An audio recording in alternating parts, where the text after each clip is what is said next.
नमस्कार, मीडिया नई समय में आपका स्वागत है। हमारे साथ है राम प्रसाद, जो कि वरिष्ठ कार्यकर्ता हैं, अध्यक्ष हैं शिकायत प्रकोष्ठ आम आदमी पार्टी कल्याणपुरी, 8 दिल्ली 1191 से। राम प्रसाद जी, हम जानना चाहेंगे आपने अपने राजनीतिक और सामाजिक जीवन की शुरुआत कब की थी? देखिए, जहाँ तक राजनीतिक और सामाजिक जीवन की शुरुआत की हम बात करते हैं तो मैं इसी वार्ड के अंदर जन्मा पला बड़ा और एजुकेशन मैंने ली है, जिस कारण से इस वार्ड में शुरू से ही फ्रॉम द बिगनिंग हम सामाजिक सेवा में जुड़े रहे हैं। मेरे पिताजी भी समाज सेवा करते थे यहाँ पे, अब वो नहीं है, लेकिन उनके टाइम से ही हम शुरू से ही पहले एजुकेशन के अंदर हमने शुरू करी थी। एजुकेशन सोसाइटी थी हमारी, वो हमने कई साल चलाई, जहाँ गरीब बच्चों को पढ़ाया करते थे।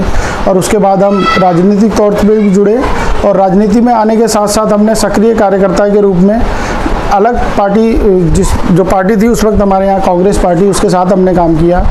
कांग्रेस के बाद हमें जब मौका मिला एक नई पार्टी के साथ जुड़ने का, अन्ना आंदोलन के साथ जुड़ने का, तो तब से हम पार्टी के अंदर इसमें सक्रिय और तब से लेकर अभी तक मैं और मेरा परिवार स्थानीय लोगों की स्थानीय समस्याओं के ऊपर काम करते चले आ रहे हैं। आम आदमी पार्टी क्यों चुनी आपने? वैसे पहले आप कांग्रेस में थे, कांग्रेस के दामन छोड़ के आम आदमी पार्टी में आ गए।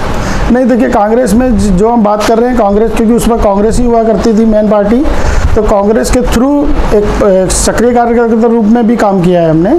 लेकिन जब ऑप्शन नहीं था हमारे पास, लेकिन जब केजरीवाल साहब की पार्टी आई, उसके साथ जुड़ने का एक बहुत अच्छा ऑप्शन हमारे पास आया, क्योंकि उनकी विचारधारा से हम प्रभावित हुए और वो आम लोगों की विचारधारा को प्रेरित करती है, तो वो चीज़ हमें सूट करती है। इसीलिए हमने ये डिसाइड करा कि हम आम आदमी पार्टी के साथ ही काम करेंगे और केजरीवाल जी के साथ ही काम करेंगे। तो इस बार एमसीडी में क्या मुख्य मुद्दे रहेंगे? अगर पार्टी आपको मौका देती है, जनता आपको चुन के लेके आती है, तो वार्ड ई में कल्याणपुर में क्या क्या मूलभूत समस्या हैं जो आप और अच्छे तरीके से उनको निपटाना चाहते हैं? देखिए, समस्याओं की तो भरमार है सर कल्याणपुरी के अंदर, और अच्छी बात यह है कि निगम पार्षद भी अभी हमारा है और हमारा विधायक भी हमारी पार्टी के हैं, लेकिन उसके बावजूद भी समस्याएं अभी बहुत हैं। लेकिन समस्या ऊपर के लेवल पे बहुत ज़्यादा है, जिसके अंदर करप्शन सबसे बड़ा मुद्दा है। इतने 15 साल से भी ज़्यादा बीजेपी को सत्ता में बैठे हुए हो गए, जिसमें सारी पावर उनके पास होती है, लेकिन वो उस पावर का दुरुपयोग करते हैं। जितने भी फंड्स आते हैं, फंड मिलने से पहले ही वो ख़त्म हो जाते हैं। फंड्स के नाम पे अपनी जेब खाली करके दिखा देते हैं ये लोग।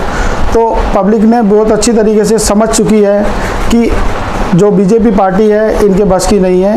इन्होंने बीजेपी ने हमारी जो जनता की जितनी भी सहूलियतें होती हैं, चाहे वो नाली हो या रोड हो यहाँ के, या छोटी गलियाँ जो होती हैं, किसी भी तरीके का फंड्स अवेलेबल नहीं है, जिसके कारण हमारे पार्षद भी कुछ नहीं कर पाते हैं। ठीक है, लेकिन ये सारी चीज़ें चेंज हो सकती हैं तब जब ऊपर के लेवल पे केजरीवाल पार्टी बन करके सत्ता में आएगी और नए मैनेजमेंट के साथ हम सारी चीज़ चेंज करेंगे, भ्रष्टाचार पूरी तरह ख़त्म करेंगे, जैसे हमने दिल्ली के अंदर किया है। तो ये बहुत ज़रूरी है और पूरी जनता इस बार दिल्ली की पूरा मन बनाए बैठी है कि इस बार एमसीडी के अंदर से बीजेपी को भगाना है और केजरीवाल साहब की पार्टी को लेके आना है। आपकी विधानसभा में विधायक भी आपके हैं, निगम पार्षद भी आपके हैं और आपको फंड विधानसभा के द्वारा दिया जाता है, जैसे कि अरविंद केजरीवाल जी के ऊपर आरोप लगाया जा रहा है कि फंड नहीं दिया जा रहा है एमसीडी को, फिर भी बहुत सारी समस्याएं हैं। तो आप क्या रोड मैप बनाएंगे जो समस्याएं का समाधान हो सके? सर देखिए, ये कोई रॉकेट साइंस नहीं है, ये सिंपल सा तरीका है सर कि जो फंड्स अवेलेबल हैं हमारे पास, उस फंड को सही से मैनेज करना है। जो भ्रष्टाचार जितना होता है उसको ख़त्म करना है और जो पैसा हमारे पे बचता है उस पैसे को पब्लिक वेलफेयर के लिए खर्च करना होता है। लेकिन एमसीडी की जो सरकार है अभी तक पूरी तरीके से फेल हो चुकी है। अपने फंड का हिसाब तक नहीं देते वो कि वो कहाँ से पैसा आया और कहाँ पैसा गया। सिर्फ वो पैसा मांगने पे ध्यान लगाते हैं कि पैसा दो पैसा दो पैसा दो, लेकिन अपना पैसा उन्होंने क्या कमाया, क्या अर्निंग करी, उसका कोई हिसाब नहीं देते। ना कोई ऑडिट करवाते, ना किसी को ऑडिट करने देते। तो सारा पैसा खा चुके हैं। जितने भी पार्षद हैं सारे अमीर होते जा रहे हैं दिन पे दिन, बड़ी बड़ी गाड़ियां हैं सबके पास, लेकिन जनता के काम करने के लिए उनके पास कोई पैसा नहीं है। तो ये सारी चीज़ पब्लिक को समझ में आ चुकी है, पब्लिक मन बनाए बैठी है और ये इस बार परिवर्तन होकर रहेगा। चाहे जितना भी डिले कर लें, कुछ भी चेंज कर लें, लेकिन जैसे ही इलेक्शन होगा ये आम आदमी पार्टी पूरी तरीके से सत्ता में आएगी इस बार बीजेपी में और इसको सदन के अंदर, और बीजेपी वालों की सरकार को उखाड़ फेंकेगी यहाँ से। इस पर चलते चलते आपके क्षेत्रवासियों से क्या अपील करना चाहेंगे? मेरा क्षेत्रवासियों से यही अपील है कि इस बार बीजेपी को पूरी तरीके से हराना है और आम आदमी पार्टी की सरकार को ही लेके आना है। टिकट जिसको भी मिले, क्योंकि ये चेंज हो चुका है, लेकिन अभी भी कुछ और प्रयास लगाए जा रहे हैं कि शायद हो सकता है फिर कुछ चेंज होगा।